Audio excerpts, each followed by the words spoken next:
Since we're in the process of putting this all together, making up those window frames, the fairings for them, a couple of them I need the windows to put in before I can install the frames of the fairings permanently.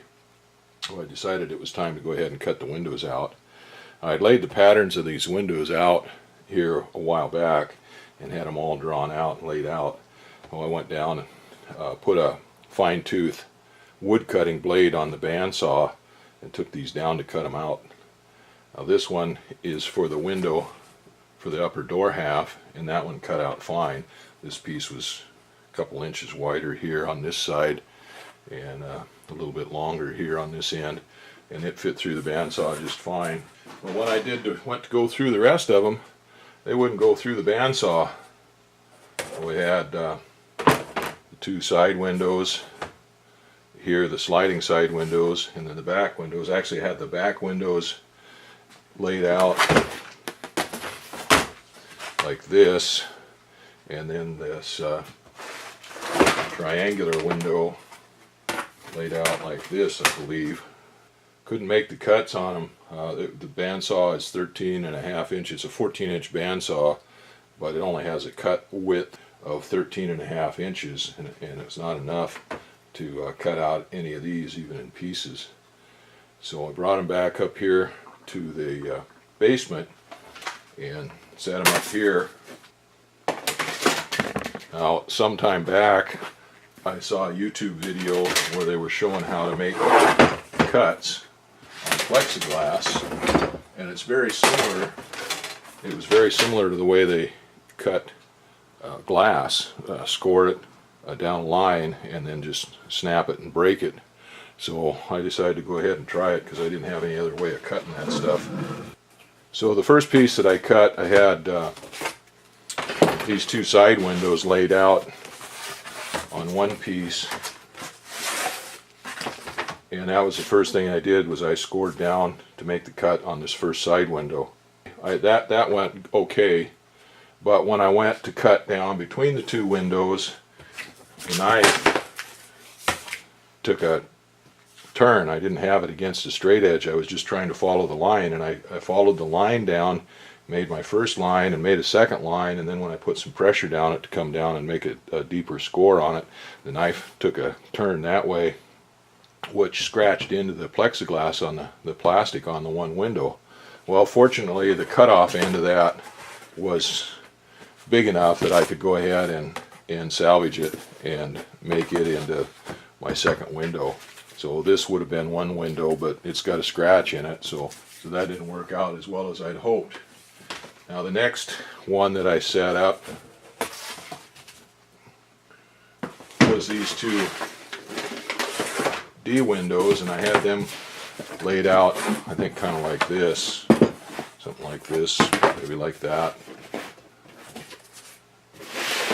maybe like that, must have been like that. I had them laid out like that with this window here tied into it. Doesn't make any difference how it was, it must have been like that. But anyway, I cut in part way here with the bandsaw, and then I couldn't cut all the way, so I made my line down here and made my score mark. Well, when I turned this over and tried to make the cut, well, it broke right there where my bandsaw cut was. Luckily, the way I had that laid out, I had enough here for an extra piece out of that. I just cut them rough, or broke them rough, and then once I got them roughed out, then I took them down to the bandsaw and cut them out to shape.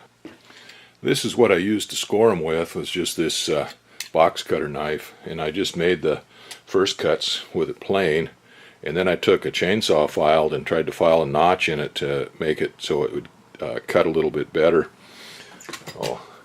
The box cutter blade and most knife blades are kind of like this with a point on it, and they just force down into whatever they're cutting and make a V like that. And of course sideways it just looks like this. The cutter that the guy used on the video that I saw straight on looked like this, and then from the side it was like that. So this edge right here was sharp, and when it cut, it took a peel out of that, like a shaving out of that, and made a trough in there. Instead of just cutting in, it actually planed a shaving out of there, which worked really good. Probably doesn't have the tendency to wander like these V-cuts do too.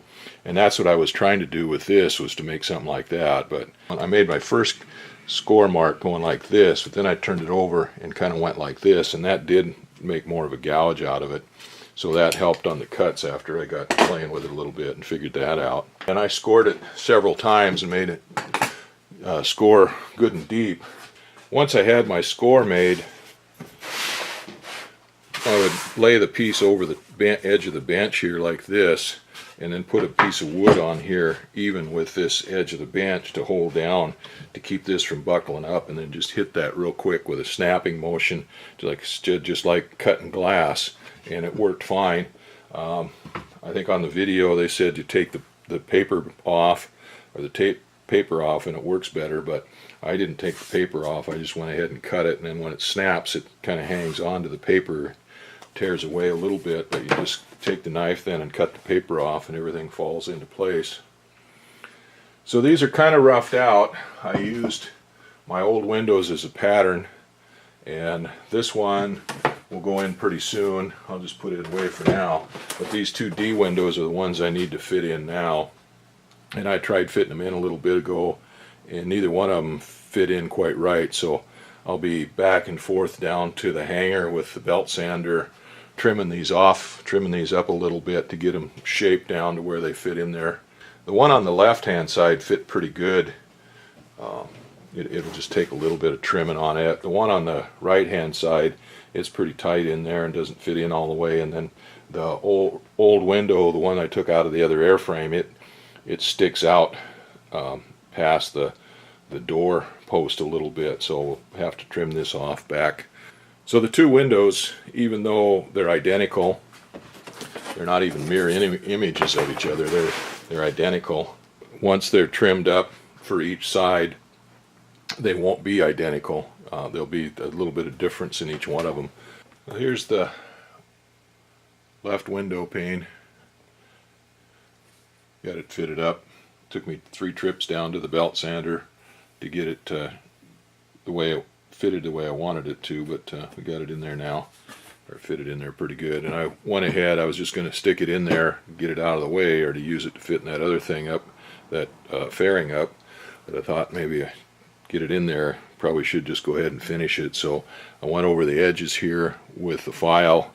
I just draw filed along the edge, and then took the burr off of it with the file. Then I went over it with some wet and dry sandpaper, some 220 and then some 400, and got it smoothed down pretty good. There's no gouges or chips or anything like that in that one. Oh, I let that dry out real good before I put it in there now. No point in putting it in there wet and starting the corrosion early. I drew marks on it when I had it in as to where the fairing and stuff was around the window. Then I just went around the marks with the razor real lightly, just into the paper, and then tore the paper off around, so there won't be any paper inside of the fairing and stuff on the window. When we get ready to clean the window up to use it, we'll just be able to tear the paper off of it. We got both back windows done now, both D windows done now. It took a lot more on this right side, a lot more trips back and forth to the sander than it did on the left side. Left side fit up pretty much the way it was cut out. I made, I think, 3 trips or 4 trips down there to the sander to trim it up. But this right side, I must have made a dozen trips or more down there. And you can see maybe how much difference there is between the two of them. There's quite a difference in the shape of them there. I'm thinking I find something to put in there, some kind of putty to put in there around those windows to kind of seal them up. I don't want to use RTV. I made that mistake once before. This plexiglass, this plastic, is thermally active. It expands and contracts, and if it's glued in tight with something like RTV or some kind of sealant that glues it in tight, and you're liable to break something in there, because this, you know, it gets bigger when it gets warmer and smaller when it gets colder, and it moves a lot. I made that mistake once before with a windshield, and I got it back out and cleaned up before it broke, but it was a popping and a cracking and making all kinds of noises.